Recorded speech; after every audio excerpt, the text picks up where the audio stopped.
Our coach, you can start us off. All right, I'm just really pleased with our players, happy for our fans. I don't care what records are going into it. This place at night is a hard place to play, and look at percentages. A lot of people losing here, so for our guys to kind of take over in the second half and really the last play of the third quarter and the fourth quarter is awesome. We talked all week about this season. We've been a really good fourth quarter team and second half team, and so but we had to do it again, and so that was good to see. I thought our defense really, the last drive obviously was bad in the one run, but besides that, I think we got 5 first downs in the whole game, so that's really impressive defense to play on the road. We said all week, you got to pack your run game, pack your defense to come in here and win, and we did that. The players did that today, so really good to see. We overcame adversity and strange things that happen here, like our backup punter not getting a snap and then throwing an interception, so guys overcame some stuff today, which was good. Questions? Layton, you, I think after Auburn scored the tie at 14, it's a Dart's second touchdown. It was like a total of like 10 punts, turnover and downs. Just what was your message to the offense during that long kind of stretch of time where it was just back and forth? Just stay the course. Things will pop. We were being a little conservative, just by the way that our defense was playing. So that's going to put you in some third downs, and we didn't convert on third downs. We were really poor on third down today. So, if you're kind of taking 3-4 yards, you got to make the third downs. Those guys did a great job on third down. They played a lot of man, brought a lot of pressure, and we didn't make them pay for it. Credit to those guys too. I said all week they got really good defensive players, and especially got really good DBs. What does it say about this specific team that you were able to win here? Well, it's 71 years or something since Ole Miss has won 2 games in a row against these guys, but this place, I don't have the numbers in front of me, but it's a hard place to play at night. It's always a hard place to play in general. They believe they're going to win, and we've been in here at night before and didn't win with a good team, and so it was great today for that to happen. I believe it's the first time since 2009 holding back-to-back SEC opponents to less than 300 yards and all that. I know you talked about tackling EB emphasis throughout the bye and all that. Just overarchingly, what was kind of what you saw on that side of the ball? Well, first off, credit to the players, for making plays. DBs made big plays today, got some turnovers, and you got to give Pete Golding some credit. He took a lot of heat, just like our defense did after the LSU game, and really has come back and, like you said, played a couple of our best defensive games since we've been here, or in a long time, really. So it's awesome. Lane, what was kind of your conversations with Jordan before the game? Just kind of what you felt he was able to provide. I know he caught some punts during the game.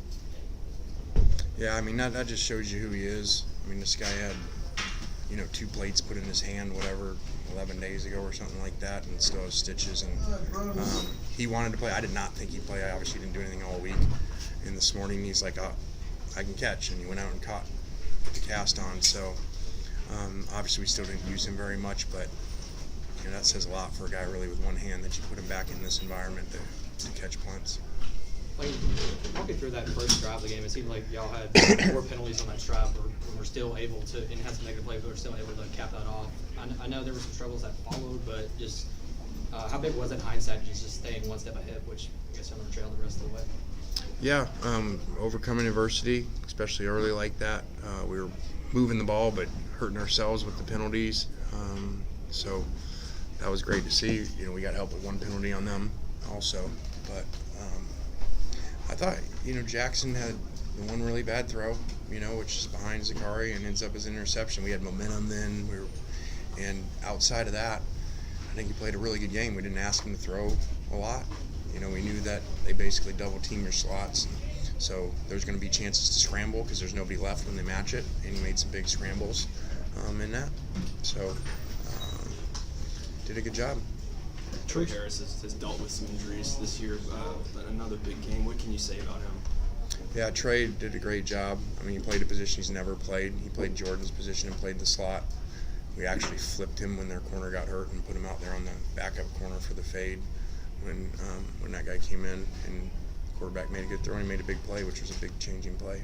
Coach, did you get a sense this week that Quinshon, playing in his home state, healthier, might have a big game?